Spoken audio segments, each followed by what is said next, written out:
जय गुरु.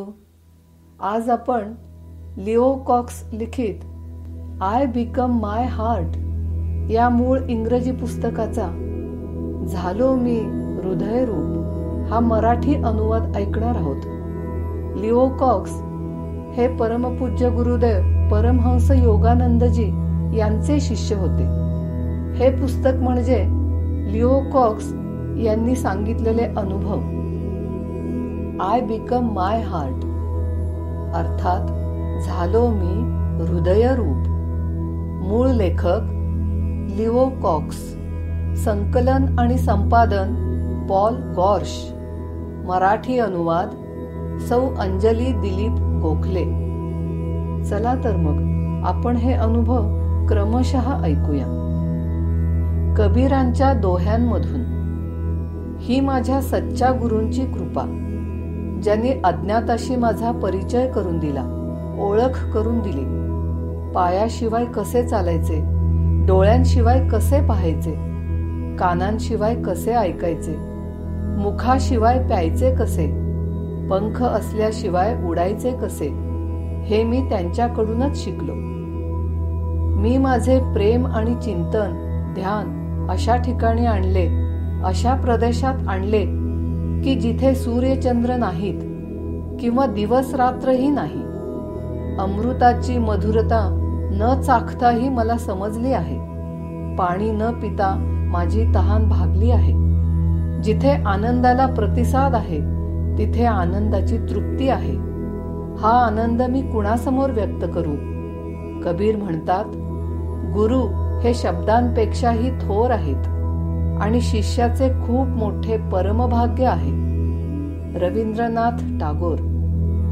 या पुस्तकाचे संकलक आणि संपादक पॉल गॉर्श आपल्या प्रस्तावनेमध्ये लिहितात, खरा गुरु तोच ज्याने शाश्वत मुक्ती मिळवली आहे आणि जो मानवाची सेवा करण्यासाठी पुन्हा पृथ्वीवर परत येतो आणि ग्रहणक्षम चैतन्याला त्याच्या आत्म्यामध्ये अनादि अनंत असे स्थान मिळवून देण्यासाठी मार्ग दाखवतो.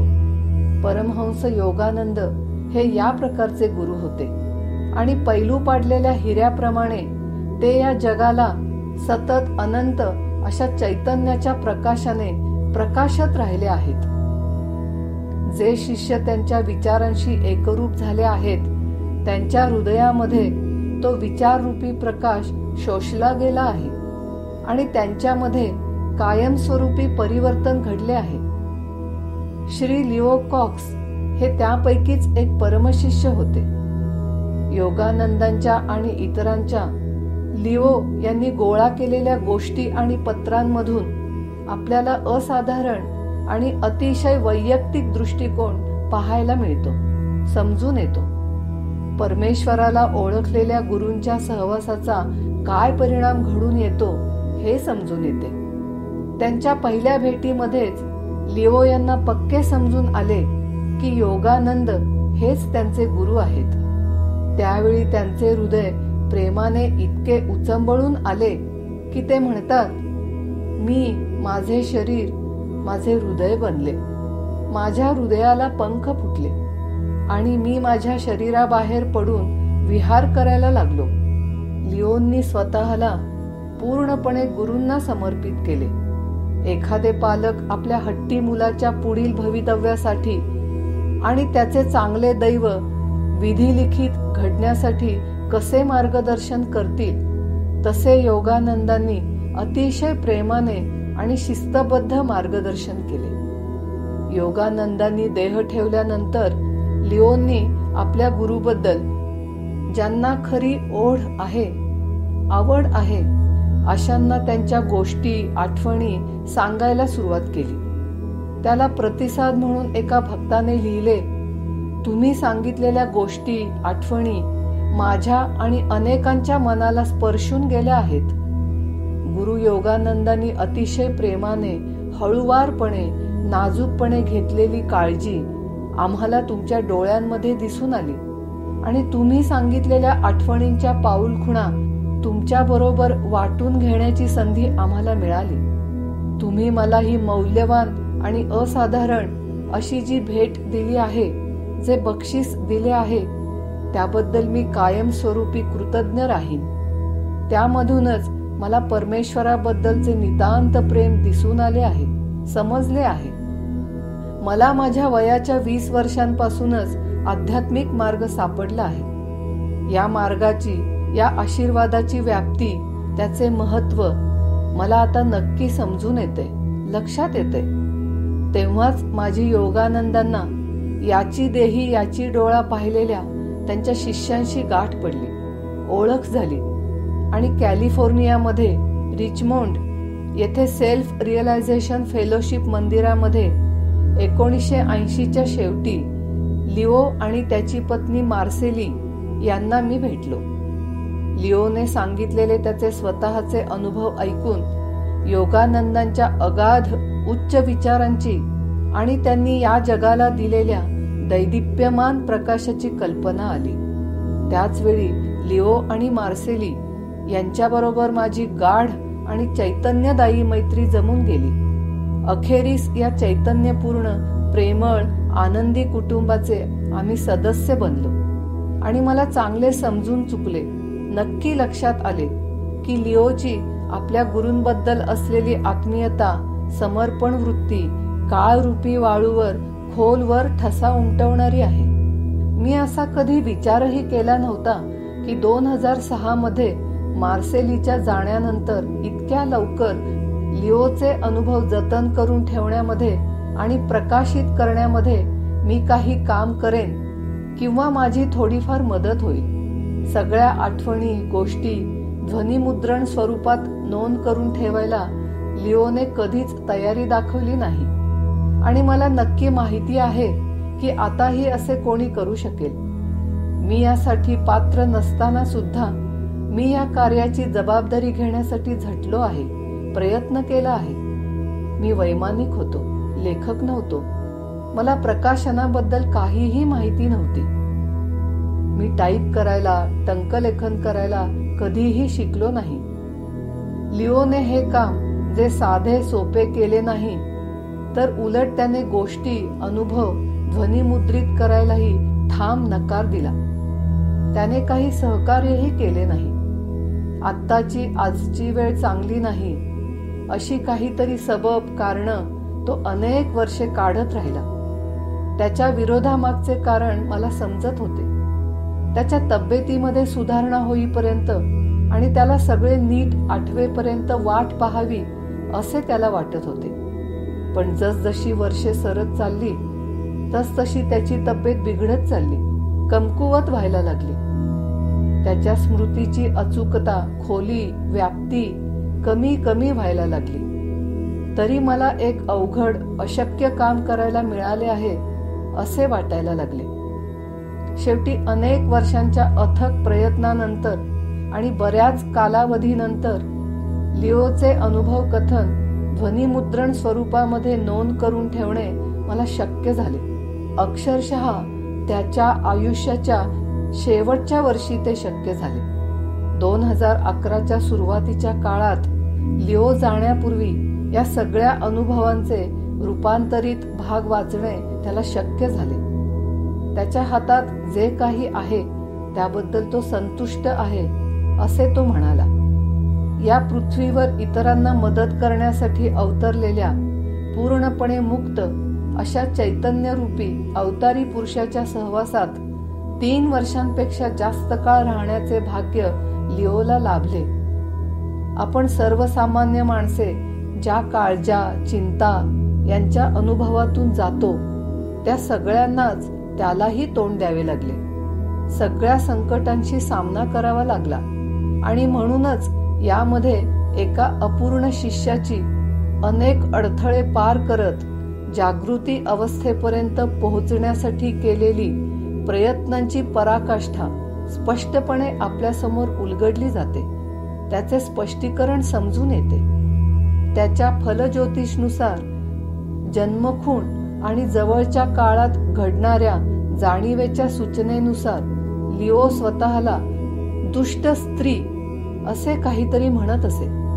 ठामपणे असे निश्चित काही सांगता येत नसले तरी तो मला एकदा म्हणाला होता की त्याला नेहमी असे जाणवते की मागील जन्मामध्ये त्याची खूपच प्रगती झाली होती. त्याने सांगितले, मी एक खूप मोठी चूक केली आणि त्यामुळे माझे अधःपतन झाले, पण गुरूंनी हात दिला, वेळेवर सावरले आणि मला आधार दिला, त्यामुळे पूर्ण अधःपतन झाले नाही. आपले गुरु आपल्यावर खूप प्रेम करतात हे लिओला माहीत होते. तो आम्हाला सांगत असे, गुरुदेव जरी इतर सर्वांचे गुण पाहत असले तरी त्यांनी माझ्यावर प्रेमाचा वर्षाव केला आणि त्यांना माहिती होते की मी आश्रम सोडून जाऊ शकतो, आणि त्याचे डोळे कृतज्ञतेने व प्रेमाने भरून येत. त्यामुळे त्याला पुढे काही बोलता येत नसे. लिओला हे माहिती होते की गुरूंनी त्याला पूर्ण ओळखले आहे आणि परमेश्वरावर प्रेम करण्याच्या योग्यतेचे बनवले आहे, आणि ते त्याच्यावर निष्काम प्रेम करत आहेत. जरी गुरूंचे नियम खूप कडक असले तरी लिओने स्वतःला गुरुदेवांच्या चरणांवर समर्पित केले होते. एकदा मला एक पत्र मिळाले ज्यामध्ये हा मुद्दा अतिशय समर्पकतेने मांडला होता. वॉशिंग्टन येथे योगानंदांच्या घराशेजारी राहणाऱ्या व्यक्तीची त्यामध्ये गोष्ट होती. ती व्यक्ती योगानंदांची किंवा सेल्फ रिअलायझेशन फेलोशिपची अनुयायी नव्हती, पण जवळच्या टेकड्यांवरून फिरत असताना शेजारी या नात्याने त्यांची थट्टा मस्करी चालत असे. एके दिवशी योगानंद त्याच्याबरोबर बोलण्यासाठी म्हणून थांबले आणि अहो आश्चर्यम, थोर गुरूंना त्याने आपले हृदय समर्पित केले. अगदी ज्याप्रमाणे इतरही अनेकांना गुरुदेवांनी आपल्या निरपेक्ष प्रेमाने आणि अढळ शांतीने आपलेसे केले. त्याने योगानंदांना आपल्या आयुष्यातील सर्व घटना सांगितल्या आणि 1940 पासून चारित्र्यहीन आयुष्य जगत असतानाचे सगळे ओझेही हलके केले.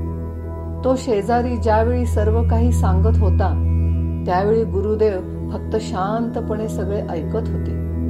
त्याचे सगळे सांगून झाल्यावर योगानंदांनी स्मितहास्य केले आणि त्यांच्या अनमोल शब्दांनी शेजारच्या गृहस्थाच्या आयुष्यावर कायमस्वरूपी टिकाऊ असा ठसा उमटला. योगानंद म्हणाले, प्रत्येक फुलाला त्याच्या स्वतःच्या पद्धतीने उमलावे लागते. ज्यांनी ज्यांनी हे पुस्तक पूर्णत्वाला नेण्यासाठी मदत केली आहे त्या सगळ्यांचे मला आभार मानायचे आहेत. 3.5 तासांच्या ध्वनिमुद्रणाचे पुनर्लेखन विल डेमोरेस्ट यांनी केले आणि शब्दांकन केले मेवर्ट मॅनेका यांनी. प्रोत्साहन देण्याचे, प्रस्तावना आणि गुरुदेवांच्या तसेच ख्रिस्तांचे चित्र रेखाटन करण्याची जबाबदारी एरिक इस्टेप यांनी उचलली आहे. केवी कॉक्सने तिच्या पतीच्या आठवणी लिखित स्वरूपामध्ये रूपांतरित करण्यासाठी आपला बहुमोल वेळ दिला आणि मदतही केली. हे इथे नक्कीच नमूद केले पाहिजे. ॲने मारी बेटशने हस्तलिखिताचे संपादन केले. अँटोइनिटी यांचे मार्गदर्शन आणि प्रोत्साहन या दोन्हींसाठी मी विशेष करून ऋण व्यक्त करतो, कारण तिच्या मदतीशिवाय हे पुस्तक अस्तित्वात येऊ शकले नसते. आपल्या त्यागी विश्रांती स्थानाजवळ या पुस्तकासाठी माझ्याकडून होणारे काम यशस्वीपणे तडीस जाण्यासाठी ज्यांनी योग्य दिशा दिली त्या माझ्या परमगुरु परमहंस योगानंदांबद्दल मी विशेष कृतज्ञता व्यक्त करतो. या पुस्तकासाठी काम करताना मला असे सानिध्य लाभले जिथे गुरुदेवांनी आदरणीय पवित्र ग्रंथाचे लिखाण केले. ही माझ्यासाठी हृदय आठवण आहे. माझ्यासाठी तो आशिष आहे. या पुस्तकातील आठवणी, गोष्टी वाचनीय होण्यासाठी मी थोडेफार बदल केले आहेत, पण शक्यतो या गोष्टी जास्तीत जास्त लिओच्या स्वतःच्या शब्दांमध्येच आहेत. झालो मी हृदयरूप हे पुस्तक गुरु शिष्यांच्या नात्यामध्ये असणारे शाश्वत, अनादी, अनंत असे नाते उलगडून दाखवेल. परमार्थाच्या मार्गावरती प्रामाणिकपणे मनापासून शोध घेणाऱ्यांना उच्च पातळी गाठून देईल अशी आशा करून मी हा पवित्र ग्रंथ समर्पित करतो. या पवित्र ग्रंथामध्ये वाटणारी परमगुरु योगानंद आणि लिओ यांच्यामध्ये असणारी प्रेमाची आणि आदर्श अशी गंगा सेल्फ रिअलायझेशन फेलोशिपच्या सर्व भक्तांपर्यंत वाहत राहो ही प्रार्थना. पॉल गॉर्श, डिसेंबर 2012. या पुस्तकाला श्री एरिक इस्टेप यांचीही प्रस्तावना लाभली आहे. ती पुढील प्रमाणे. 2 शब्द. गुरु शिष्याचे नातेसंबंध हा आध्यात्मिक मार्गाचा पाया आहे, आधारस्तंभ आहे, असा उपदेश परमहंस योगानंद करत असत. ते असे सांगत, परमेश्वराला जाणून घेण्यासाठी आपल्याला अशा गुरुचे मार्गदर्शन मिळायला हवे की जो स्वतः पूर्णपणे त्या जीवात्म्याशी एकरूप झाला आहे. पण अशा गुरुला ओळखायचे कसे? भारतामध्ये असे म्हटले जाते की गुरु हा त्याच्या शिष्याच्या ताकदीवरून ओळखला जातो. त्या बाबतीत मी खूप भाग्यवान आहे की मला योगानंदांचे परमार्थामध्ये प्रगत असे शिष्य भेटले. असे थोर योगी ज्यांचे जीवन आध्यात्मिक आदर्शाचा दृष्टांत देते. गुरुदेवांशी एकरूप झाल्यामुळे, तादात्म्य पावल्याने त्यांनी आपली आपण आंतरिक मुक्ती मिळवली आहे. अर्थात योगानंदांबरोबर असलेले सगळेच शिष्य संतपदाला पोहोचले असेही नाही. आमच्यासारखे अनेक जण कर्माच्या ओझ्याखाली वाकल्यामुळे, कमी दर्जाच्या वृत्तीमुळे अजूनही झगडत आहेत. काही जणांचे अतिउत्तम चालले आहे, काहींचे तितकेसे नाही. जे भेटले त्या सगळ्यांकडून समजूतदारपणा मला शिकायला मिळाला आणि माझ्या असे लक्षात आले की मला लाभलेली अंतर्दृष्टी आणि मोठी प्रेरणा या सगळ्या धडपडणाऱ्या शिष्यांकडून मिळाली आहे. यांच्यामधला एक शिष्य लिओ कॉक्स माझा जानी दोस्त बनला. औपचारिकपणे नाही, पण तो एक आश्चर्यकारक असा शिक्षक आहे. औपचारिकपणे नाही असे म्हणतो कारण आमची गाढ मैत्री आणि त्याला आलेले गुरुदेवांचे अनुभव सांगण्याची त्याची तीव्र इच्छा, गुरु शिष्य नाते आणि दैवी प्रेमाचा खरा अर्थ हे सगळे मी त्याच्याकडूनच शिकलो.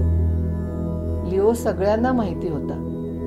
तो जिथे कुठे जात असे तिथे आपला ठसा उमटवत असे. खरे तर तो प्रत्येक गोष्टींमध्येच मोठा होता. तरुणपणी शरीर कमावलेला तगडा तरुण होता. त्याच्या 60व्या वर्षी सुद्धा तो जड वजने उचलू शकत असे. त्याची छाती भव्य आणि हात रुंद होते. गोलाकार उदर, भरपूर आहार, भव्य शरीर यष्टी आणि त्याचे हृदय देखील मोठे होते. तो त्याचा वेळ, पैसा आणि मतांबाबत उदार होता आणि विपुलतेने देतही असे, वाटत असे. लिओला आपल्या भोवती छोटा समुदाय असलेला आवडत असे आणि तो आपल्या गुरूंचे अनुभव, त्यांच्या गोष्टी सांगत असे. नेहमी लिओ त्याच्या गुरुदेवांबद्दलच्या आठवणी इतक्या उत्कटतेने सांगत असे की आमचे डोळे सतत भरून येत. गुरुदेव जणू काही आमच्या बरोबरच आहेत असे लिओच्या डोळ्यांकडे पाहून आम्हाला वाटे. लिओचे त्याच्या गुरुदेवांबद्दल असणारे समर्पण आम्हाला समजत असे आणि गुरुदेवांचे आमच्याबद्दल असलेले प्रेमही आम्हाला जाणवत असे.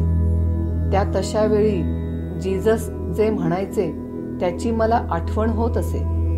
ज्या ठिकाणी माझ्या नावावर माझ्यासाठी 2-3 एकत्र जमले असतील त्यावेळी मी त्यांच्यामध्ये असेन. सगळ्या ख्रिस्तांसारख्या गुरुदेवांबद्दल म्हणत असत. 1988 मध्ये आम्ही वे एरिया इथे आल्यावर लगेचच मी आणि माझी पत्नी लिओ आणि त्याची पत्नी मार्सेली यांना सेल्फ रिअलायझेशन फेलोशिप रिचमोंड टेम्पल मध्ये भेटलो आणि आमच्यामध्ये खूप जवळचा संबंध, जिव्हाळा निर्माण झाला, आपुलकी निर्माण झाली. ते दक्षिण कॅलिफोर्नियाला जाईपर्यंत पुढची 8 ते 10 वर्षे आम्ही सतत संपर्कात होतो. जरी लिओ सगळ्यांना परिचित होता प्रेमळ होता तरी त्याला जिगरी दोस्त असे थोडेच होते, कारण त्याच्या सानिध्यात जाणे तसे अवघड होते. बरीच वर्षे तो त्याच्या अगदी जवळ असणाऱ्यांशी परकेपणाने वागत असे. लिओ ज्या योग्यतेचा होता, ज्या पारमार्थिक उंचीवर होता, त्याचा त्याने कधीही बहाणा केला नाही, दिखावा केला नाही. योगानंदांचा आदर्श परमशिष्य असा असावा अशी ज्यांनी मनामध्ये आधीच कल्पना करून ठेवली होती, अशांना त्याने बाजूला ठेवले होते. ज्याच्या भोवती शुद्ध आध्यात्मिक तेजोवलय तयार झाले होते असा लिओ उच्चपदी पोहोचलेला प्रगत असा योगी पुरुष होता. त्याने इतरांना किती जरी दुखावले तरी त्याचे व्यक्तिमत्व असे होते की त्याची छाप इतरांवर पडतच असे. त्याच्यामध्ये लहान मुलासारखा मधुर बालिशपणा होता आणि तो लहान मुलासारखा साधा, निष्पाप, बचावात्मक आणि स्वतःमध्ये गुंग राहत असे. तो त्याच्या गोष्टी, अनुभव अतिशय विनम्रपणे सांगत असे. तरी तो सगळ्यांचा केंद्रबिंदू असल्यामुळे तो आनंदही लुटत असे. त्याच्या व्यक्तिमत्वामध्ये त्याच्यामध्ये असलेल्या दोन्ही बाजू, जसे की तो माणूस म्हणून कसा आहे आणि त्याच्यामध्ये असलेले दैवी पैलू विशेषत्वाने दिसून येत. लिओमध्ये माणूस म्हणून असलेल्या काही उणीवांचा मला काहीच त्रास झाला नाही. ही वस्तुस्थिती होती. मी स्वतः परिपूर्ण नव्हतो, मग दुसऱ्याकडून तशी अपेक्षा कशी करू शकत होतो? त्याच्यामध्ये असलेल्या अपूर्णतेमुळे लिओ जास्त प्रेरणादायी होता असे मला वाटते. लिओला जितके जास्त मी जाणून घेऊ लागलो आणि त्याच्यामध्ये असलेली अपमानास्पद वागणूक जशी माझ्या लक्षात आली, तसा त्याच्याबद्दलचा माझा आदर वाढतच गेला. इतर शिष्य त्यांच्या आध्यात्मिक उत्कट इच्छा पूर्ण होईपर्यंत उणीवा टाळत असत. त्यामुळे त्यांच्यातील दोष, शरम यामुळे गुरूंच्या मनातूनही ते उतरत असत. मात्र लिओ गुरुदेवांशी जास्तच घट्टपणे एकवटला होता. गाढ श्रद्धेने लिओ गुरुदेवांच्या चरणांशी साष्टांग नमस्कार घालून विनम्रपणे माफ करण्यासाठी विनवत असे, सांगत असे. त्याची निराशा तो गुरुदेवांपाशी समर्पित करत असे. लिओला खात्रीपूर्वक माहिती होती की गुरुदेव त्याच्यावर निर्हेतुक प्रेम करतात. ते नेहमी मार्गदर्शन करतील याची त्याला खात्री होती. आणि कितीदा जरी तो चुकला, रस्ता चुकून भरकटला, तरी गुरुदेव त्याचे रक्षण करतील याबद्दल तो निस्संदेह होता. दयामातांचे असे म्हणणे होते की तिच्या पुढे सर्वात मोठी समस्या, अडचण ही होती की शिष्यांना ते परमेश्वराच्या प्रेम मिळवण्याच्या योग्यतेचे आहे हे पटवून देणे. हे समजून लिओने मला हे पटवून द्यायला, समजून घ्यायला मदत केली की गुरुदेव आपण जसे आहोत तसे आपल्याला स्वीकारतात. एक चांगला शिष्य बनण्याची लिओची अगदी मनापासून इच्छा होती. त्याला सगळ्यात काय हवे होते तर गुरुदेवांचे मन जिंकणे, त्यांना खुश करणे. पण त्याच्यामधली विध्वंसक वृत्ती, म्हणजे जी परमार्थाला आड येत होती, अशी वृत्ती, वागणूक नाहीशी करण्यासाठी साक्षात गुरुदेव शरीर रूपाने असल्याशिवाय हे होणे त्याला केवळ अशक्य वाटत होते. गुरुदेव या जगामधून निघून गेल्यामुळे आत्ता सुद्धा आम्हा सर्वांना याच आव्हानाला सामोरे जावे लागत आहे. आम्हाला तोच प्रश्न भेडसावतो आहे. लिओला जेवढे चांगल्यात चांगले करता येणे शक्य होते तेवढे त्याने केले. तसे आमच्यातला प्रत्येक जण करू शकतो. आणि गुरुदेवही तेच सांगतात की परमेश्वराची आमच्याकडून तीच अपेक्षा आहे. गुरुदेवांनी लिओचे कसे रक्षण केले आणि त्याची कशी काळजी घेतली हे मी प्रत्यक्ष पाहिले आहे. मार्सेलीने मला सांगितले की फक्त गुरुदेवांच्या आज्ञेवरून ती लिओ बरोबर असायची. ज्यावेळी ते पहिल्यांदा भेटले तेव्हा मार्सेली लिओच्या प्रेमात पडली. ती म्हणाली, तो माझ्याकडे डौलाने चालत आला, पण त्याच्याबरोबर लग्न करायचे म्हणजे मार्सेलीच्या मनात काही शंका होत्या. लिओ हट्टी होता, आग्रही होता. पण मार्सेलीला असे जाणवायला लागले की त्याच्या मागणीचा तिने स्वीकार करावा अशी गुरुदेवांची इच्छा आहे. तिने आणखी मार्गदर्शनासाठी प्रार्थना केली आणि दयामाता तिच्या स्वप्नात आल्या. तिच्या अंतःप्रेरणेवर शिक्कामोर्तब केले. त्यानंतर तिने आनंदामोयला स्वप्नाबद्दल विचारले. त्याने तिला खात्रीपूर्वक विश्वासाने सांगितले की हा तिला जाणीवपूर्वक मिळालेला खराखुरा अनुभव आहे, प्रचिती आहे आणि तिच्याशिवाय त्याच्या बाजूने आलेला हा पारमार्थिक दिलासा, आधार आहे. या मार्गावर राहण्यासाठी लिओला शक्ती, आधार कमी पडत होता. मार्सेलीने आनंदाने आपली जबाबदारी स्वीकारली, पण प्रत्यक्षात तिला मोठी किंमत आणि त्याग करावा लागला. ती खरोखरच आश्चर्यकारक शुद्ध मनाची होती आणि माझ्या आयुष्यात ती येणे हा माझ्यासाठी मोठा आशीर्वाद होता, शुभशकून होता. आध्यात्मिक मार्ग हा खूप लांब आणि कठीण आहे. आपण कल्पना करतो त्यापेक्षाही खूप कठीण आणि लांब असा आहे. आपण विसरून गेलो असतो, पण मागच्या जन्मीच्या अनेक कर्मांचे आपल्यावर ओझे असते. आपल्या सगळ्यांमध्ये उणीवा असतात, आपली दुःख असतात, आपल्या आयुष्यातला निराशेचा काळ आणि स्वतःबद्दलच्या शंका असतात. आपण सगळे पुन्हा पुन्हा पडत असतो, धडपडत असतो. जे या मार्गावर प्रगती करतात त्यांनी हा मार्ग सोडलेला नसतो. ते पुन्हा पुन्हा आपल्या पायांवर उभे राहतात. मग तो मार्ग किती का कठीण असो, अवघड असो. लिओने कधीच मागे वळून पाहिले नाही.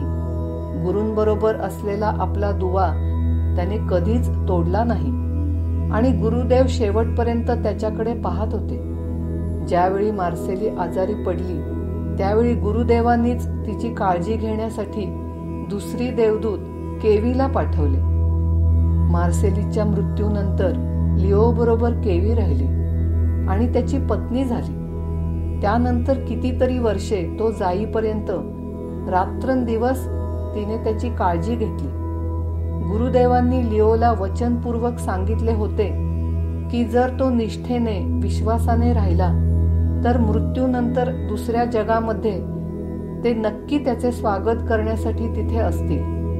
लिओ सदैव त्या दिवसाची वाट पाहत होता की तो कधी एकदा त्याच्या प्रिय गुरूंना पुन्हा भेटतो. गुरुदेवांनी किती कळकळीने आपल्या शिष्याच्या आयुष्याची काळजी घेतली हे पाहून मला खात्रीपूर्वक वाटते की त्याच्या मृत्यूनंतर निश्चितपणे गुरुदेव त्याच्यासाठी तिथे होते आणि हाच विश्वास गुरुदेव आपल्या सगळ्या शिष्यांना देतात. आपल्या परीक्षा कितीही अवघड असल्या तरी काही हरकत नाही. आपण कितीदा तरी खाली पडलो तरी काही बिघडत नाही. पण जर आपण गुरुदेवांना आपल्यापासून दूर जाऊ दिले नाही तर ते कधीही आपल्याला सोडून जाणार नाहीत. ज्यावेळी लिओने या गोष्टी सांगितल्या त्यावेळी तो गुरुदेवांबरोबरची 3.5 वर्षे पुन्हा जगत होता. अवतारी गुरूंबरोबरचे अद्भुत अनुभव त्याने पुन्हा घेतले. गुरुदेवांच्या प्रयाणानंतर आणि लिओने आश्रम सोडल्यानंतर बाह्य जग आणि त्यातील मोहाने त्याने जी आध्यात्मिक उंची गाठली होती तिथून तो हळूहळू खाली खेचला गेला. गुरुदेवांबरोबरचे प्रसंग, आठवणी पुन्हा आठवून सांगितल्यामुळे लिओच्या आठवणी पुन्हा जाग्या झाल्या आणि त्यामुळे नाट्यमयरित्या गुरुदेवांच्या जिवंतपणाची जाणीव पुन्हा निर्माण झाली. त्याच्यासाठी आणि आपल्या सर्वांसाठी. वे एरियाच्या वास्तव्यामध्ये त्याच्या गोष्टी ध्वनिमुद्रित करू का असे मी लिओला विचारले होते. प्रत्येक वेळी तो नकार देत असे. तसे का त्याची मला कल्पना होती. मी समजू शकत होतो. ते त्याचे अनुभव होते, त्याच्या गोष्टी होत्या. त्याच्या जीवनाची दोरी गुरूंकडे होती आणि ते सांगण्याचे प्रेरणादायी क्षण त्याचे होते. ते स्वतःपासून दूर करायला तो तयार नव्हता. म्हणून मी पॉल गॉर्श बद्दल कृतज्ञ आहे. त्याने सगळ्या प्रतिकूल परिस्थितीमध्ये पिच्छा न सोडण्याचा आणि लिओच्या आयुष्यातील शेवटच्या महिन्यामध्ये त्याच्या गोष्टी ध्वनिमुद्रित करण्याचा निर्धार केला आणि त्यानंतर हा प्रकल्प प्रकाशित करणे शक्य झाले. लिओच्या कृपेने सगळ्या शिष्यांसाठी त्या गोष्टी प्रेरणादायी ठरतील. Eric Estep. या पुस्तकाच्या अनुवादिका सौ अंजली दिलीप गोखले यांचे मनोगत पुढील प्रमाणे. 12 एप्रिल 2012. अनुवादकाचे मनोगत. ऑटोबायोग्राफी ऑफ परमहंस योगानंद या पुस्तकाचे योगानंदांच्या कृपेने माझ्याकडून मराठीत भाषांतर झाले आणि त्याचमुळे पुढेही चांगली संधी मिळत गेली. एके दिवशी अचानक बेंगलोरहून श्री वी गो गोरे यांचा फोन आला. त्यांनी मला परमगुरु योगानंदांचे एक शिष्य लिओ कॉक्स यांच्या आय बिकम माय हार्ट या पुस्तकाचा मराठीमध्ये अनुवाद कराल का असे विचारले. माझ्यासाठी तो सुखद धक्का होता. गुरुदेव योगानंदांचे स्मरण करून आणि त्यांचा आदेश मानून मी तत्काळ होकार दिला. अनुवाद करताना आपल्या महाराष्ट्रातील उच्च कोटीचे संत आणि त्यांच्यावर गाढ विश्वास ठेवून अपार श्रद्धा ठेवून वागणारे त्यांचे शिष्य यांची आठवण झाली. परमहंस योगानंदांना अमेरिकेमध्ये अनेक शिष्य मिळाले. त्यापैकी एक लिओ कॉक्स. लिओंनी अतिशय प्रांजळपणे आपले सगळे अनुभव वर्णन केले आहेत. वाचकांना एक उत्तम सद्गुरू आणि त्यांचा उत्तम शिष्य यांच्या नात्याचा, त्यांच्यामधील गूढ भक्तीचा, प्रेमाचा स्नेहबंध वाचून निर्भेळ आनंद मिळेल अशी खात्री वाटते. अमेरिकेसारख्या देशामध्ये सुद्धा परमार्थाची मनापासून आवड असणारे आहेत आणि त्यांच्याचसाठी त्यांना मार्गदर्शन करण्यासाठी परमगुरु बाबाजींनी शिष्यांचा कसा सेतू बांधला हे आठवून थक्क व्हायला होते. परमपूज्य बाबाजींकडून परमपूज्य लाहिरी महाशय यांच्याकडे आणि परमपूज्य लाहिरी महाशय यांच्याकडून परमपूज्य श्री युक्तेश्वरजी यांच्याकडे क्रियायोगाची महती कशी संक्रमित झाली. श्री युक्तेश्वरजींनी आपला शिष्य योगानंद यांना कसे तयार केले आणि त्याच योगानंदांनी अमेरिकेमध्ये जाऊन क्रियायोग आणि भारतीय संस्कृतीचा ध्वज कसा फडकवला हे लिओ यांच्याकडून समजून घेताना आपण नतमस्तक होतो. गुरु शिष्य परंपरा म्हणजे काय त्याची अनेक उदाहरणे आपण आपल्याकडे पाहतो. पण त्याच परंपरेची गंगा अमेरिकेसारख्या भौतिक भोगवादी देशात नेऊन तिथल्या शिष्यांना योग्य मार्गदर्शन करून लिओ कॉक्स यांसारखे शिष्य घडविणाऱ्या परमहंस योगानंदांना मनपूर्वक वंदन. श्री गोरे सरांनी माझ्यावर विश्वासून अनुवाद करण्याची संधी मला दिली त्याबद्दल त्यांचे आभार मानायला माझ्याकडे शब्द नाहीत. त्यांनी आणि सांगलीचे डॉक्टर भिडे यांनी अनुवादाचे वाचन करून त्यामधील त्रुटी दाखवून योग्य मार्गदर्शनही केले. त्याबद्दल त्या दोघांचे मनपूर्वक आभार. मला मनापासून वाटते की परमहंस योगानंदांची माझ्यावरही नक्कीच कृपा आहे. म्हणूनच हे अनुवादाचे काम पूर्ण झाले. यापुढेही अशी संधी मिळाली तर ते करण्यास मी निश्चित उत्सुक आहे, तयार आहे. आदरणीय बाबाजी, श्री लाहिरी महाशय, श्री युक्तेश्वरजी, परमहंस योगानंद आणि लिओ कॉक्स या सर्वांना मनपूर्वक सादर प्रणाम. अनुवाद पुस्तक रूपामध्ये छापण्याची जबाबदारी कोल्हापूरच्या अथर्व प्रकाशनचे श्री जीवन जोशी यांनी घेतली. त्यांचेही मनपूर्वक आभार. सौ अंजली दिलीप गोखले. जय गुरु.